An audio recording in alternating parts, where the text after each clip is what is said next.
لوگ گمراہ ہو گئے، خارجی فرقہ بن گیا.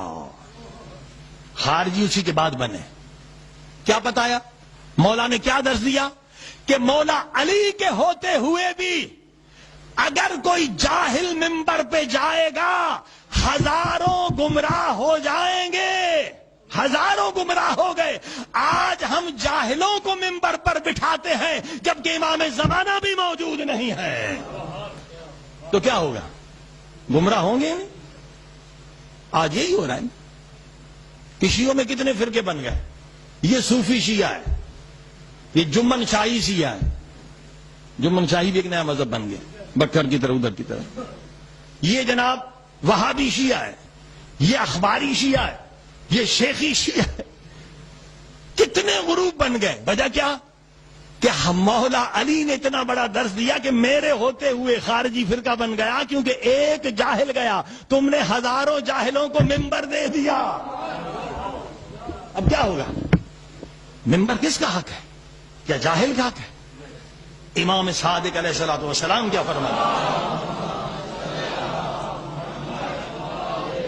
فرماتے ہر عالم کا بھی حق نہیں ہے کہ جو کم نجف سے پڑھ کے آئے اسے منبر پہ بٹھا دو. منع کیا. اصول کافی کی حدیث پڑھ رہا ہوں.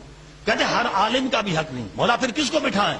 کہا پہلے دیکھو اس کے دل میں پیسے کی محبت تو نہیں ہے. چاہے عالم ہی کیوں نہ ہو، جس کے دل میں پیسے کی محبت ہے وہ تمہیں دین نہیں دے گا، تمہیں بے دین بنا کے چلا جائے گا. توجہ فرمائی. ہم نے مولا کا فرمان سنا نہیں سنا. مولا کہتے عالم کو بٹھاؤ، اور عالم بھی وہ جس کے دل میں پیسے کی محبت نہ ہو. یہاں پہلے ہی بولی لگتی ہے جناب 10 لاکھ لوں گا پھر اشرا پڑھوں گا، اور ہم پڑھاتے اسی سے ہی. توجہ فرمائی. یہ ہمارا قصور ہے یا نہیں؟ پھر اختلاف نہیں ہوگا تو کیا؟ مولا علی کے ہوتے ہوئے اختلاف ہو گیا، ایک جاہل گیا. ہمارے ہزاروں جاہل بہت سارے جو منبر پر آتے، ان سے پوچھیں ایک دن مدرسہ میں گئے؟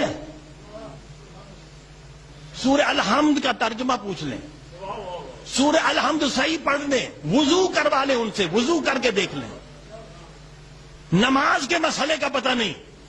عزیزوں میں آپ سے سوال کروں، اگر آپ ایک اسپتال بنائیں اور اس میں آپریشن کے لیے ایسا ڈاکٹر بھیجیں جو ایک دن کالج میں پڑھنے نہیں گیا، تو اگر بندہ مارا گیا تو قاتل کون؟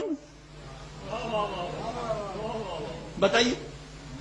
جس نے ایک دن میڈیکل کالج میں درس نہیں پڑھا، آپ کروڑوں روپے خرچ کر کے اور اسپتال بنائے، اس ڈاکٹر کو رکھے جو پڑھا نہیں ہے میڈیکل کالج میں، وہ آپریشن کرے گا. یقیناً آپ بھی قاتل ہیں، وہ بھی قاتل ہے. آج منبر کا یہی حال ہے. ہم منبر پر ان کو بھیجتے ہیں جو ایک دن مدرسے میں نہیں گئے، وہ آ کے دین کا آپریشن کرتے ہیں. کوئی وہابی بناتا ہے، کوئی شیخی بناتا ہے، کوئی صوفی بناتا ہے، کوئی کیا بناتا ہے. منبر مظلوم ہے. اہل سنت کے ہاں محراب مظلوم ہے. وہ کہتے شرابی بھی نماز پڑھا سکتا ہے. ان کی حدیث ہے سلو کل خلف کل فاجر. شرابی کے پیچھے بھی نماز پڑھ سکتے ہو، ظالم کے پیچھے بھی، زانی کے پیچھے بھی، جو بھی آتا ہے اللہ اکبر کھڑا ہو جاتا ہے. ہم نے محراب کو بچایا، منبر کو برباد کر دیا. جتنا تقدس محراب کا ہے اتنا ہی محراب منبر کا. اہل سنت نے محراب کو تباہ کیا، ہم نے منبر کو تباہ کیا. عزیزوں میں مسئلہ بتاؤں آپ کو. مثلا نماز جمعہ میں میں مثلا خطیب ہوں، میں اچھی تقریر کر سکتا ہوں، میں نے خطبہ دیا، پھر میں نے بزرگ عالم سے کہا جی آپ نماز پڑھائیں. سارے مجتہدین کہتے نماز آپ کی باطل ہوگی. کیوں؟ جو تقریر کرے وہی نماز پڑھائے، جو تقریر کرے وہی نماز پڑھائے. یعنی سمجھے اس نقطے کو، یہ نہیں کہ اچھے مقرر کو پڑھائیں اور نماز دوسرا پڑھائے. یعنی اسلام یہ کہتا ہے جو شرائط محراب کے ہیں وہی منبر کے ہیں. ہم بھول گئے، ہم نے بڑا ظلم کیا. صرف جاہلوں کو نہیں، ناچنے والوں کو ہم نے منبر پہ رسول پہ بٹھا کہ رسول خدا گریا کر رہے تھے، میں دیکھ رہا بندر ناچ رہے ہیں. فلم میں ناچنے والے، عورتوں کے ساتھ ڈانس کرنے والے، وہ ممبر پہ بیٹھے ہمارے. دبئی میں ایسا ایکٹر آ گیا، پاکستانیوں نے بلایا، اوقاف کو پتا چلا، فوراً پابندی لگا دی. او بے غیرتو، ممبر رسول پہ تم ایک ناچنے والے کو بٹھاتے ہو؟ کہا یہ تو پورے پاکستان میں پڑھتا رہتا ہے اور سب سے بڑا مجمع لیتا ہے. ایکٹر ناچنے والا وہ ممبر رسول، اور سب سے بڑا مجمع اسی پہ آتا تھا. اور وہ ناچنے والا ناچو گنہگار، جب ممبر پہ اسٹیج پہ اعلان ہوتا تھا مفسر قرآن، تو ایک جلسے میں اس کے بعد ایک مولانا ہے، اس نے کہا میں ہوں جاہل قرآن. کیا کرے مولانا بیچارہ، وہ ناچو ہے مفسر قرآن تمہارا. یہ ممبر پہ آج ظلم ہوا ہے تو اختلاف نہیں ہوگا تو کیا ہوگا؟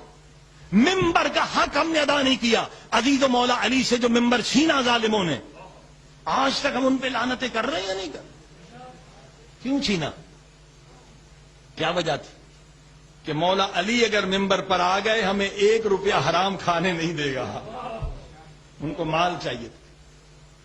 دوسرا، اگر مولا علی ممبر پر آ گئے مولا تقوی کی بنیاد پر حکومت دیں گے، ہمیں نہ وزارت ملے گی نہ حکومت ملے گی. تیسری وجہ، مولا علی اگر حکومت پر ممبر پر آ گئے تو غلام اور آقا کو برابر سے رکھیں گے. بہت برداشت کیا، ہمارے یہاں ہڈی پھنسی ہوئی تھی، رسول خدا غلاموں کے ساتھ ہمیں بٹھاتے تھے، اب ہم آزاد ہوں گے غلاموں کو پھینک دیں گے. لہذا اب آپ نے دیکھا مولا علی کا ممبر چھینا کتنی کیا وجہ تھی؟ پیسہ، حکومت، اور غلام کو غلام رکھیں گے اور عیاشی کریں گے. اس لیے حقدار کو ہٹا دیا گیا اور خائنوں کو بٹھا دیا گیا. لیکن آج ہم نے جو علماء کو، صالحین کو، متقین کو ممبر سے ہٹا کر اور جاہلوں کو بٹھایا ہے، ایکٹروں کو بٹھایا ہے، میراثیوں کو بٹھایا ہے، کیا ہمیں حکومت مل رہی ہے؟ نہیں. کیا پیسے مل رہے ہیں؟ الٹے ہم پیسے دے رہے ہیں ان کے مطالبے پر. کیا غلام اور آقا کا مسئلہ ہے؟ نہیں.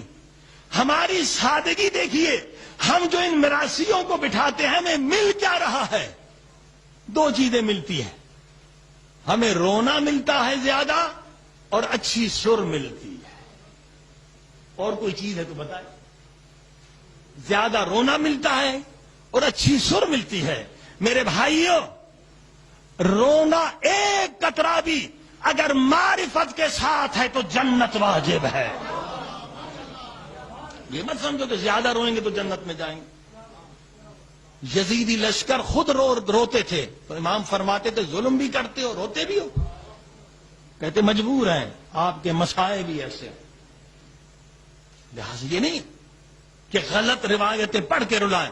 ایک ذاکر نے غلط روایت پڑھ کے مسائب پڑھا، ٹوک دیا اس کے بعد کسی عالم کہ تم نے غلط روایت پڑھی، ممبر پہ جھوٹ بولتے. تو اس سے بڑا جھوٹ بولا. دیکھیں ایسے مذہب بنتا ہے، ایسے اختلاف ہوتا ہے. کہتے ہیں امام زین العابدین کی روایت ہے کہ ہم پر اتنے ظلم ہوئے ہیں کہ کوئی تصور کرنے والا تصور نہیں کر سکتا. یہ صحیح فرمان. لیکن اس کے بعد ایک جھوٹی حدیث ابو ہریرہ کی طرح جوڑ لگایا. یہ تو صحیح بتایا کہ امام کہتے ہیں ہم پہ اتنے ظلم ہوئے کوئی تصور کرنے والا تصور نہیں کر سکتا. لہذا امام نے کہا کہ مسائل میں تم جھوٹ بھی بول سکتے ہو. استغفر اللہ ربی واتوب. امام پہ تہمت. اب کوئی غیر سن لے کو دیکھو شیعوں کا امام کرے جھوٹ بولو اور قرآن میں جھوٹے پہ لعنت ہے. عزیزو ایسے آج اختلافات ہو رہے ہیں، نا اہلوں کو ہم نے ممبر پہ بٹھا دیا ہے. لہذا اختلافات ختم نہیں ہوں گے جب تک کہ حقدار ممبر پر نہ آئے. صلوات پڑھی محمد و آل محمد.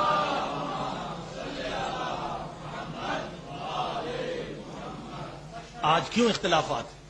فرمان نہیں سنایا جاتا. ایک مولوی صاحب سے کہا گیا جناب غیر تانا دے رہے ہیں، محرم میں ہماری خواتین، کراچی کی بات کر رہا ہوں، کالے کپڑے پہنتی ہیں، حجاب نہیں کرتی ہیں، سڑکوں پہ جاتی ہیں. وہ اپنی تقریروں میں کہتے ہیں یہ شیعہ بے غیرت ہیں، ان کی عورتیں دیکھو بے حجاب ہے. آپ کے یہاں اتنا مجمع آتا ہے، تھوڑی سی تبلیغ بھی کر لیا کریں کہ عورتیں حجاب، یا تو کالے کپڑے نہ پہنے. اب کالے کپڑے بھی پہنے تو پتہ شیعہ ہے، پھر حجاب بھی نہ کریں تو مذہب کی بدنامی ہوتی ہے. تو مولانا نے کیا جواب دیا کہ تم میرے دشمن لگتے ہو. میں اگر حجاب پہ پڑھوں تو مجمع مجھ سے حجاب کرنے لگے گا، کوئی آئے گا ہی نہیں. صلوات پڑھی محمد وآلہ.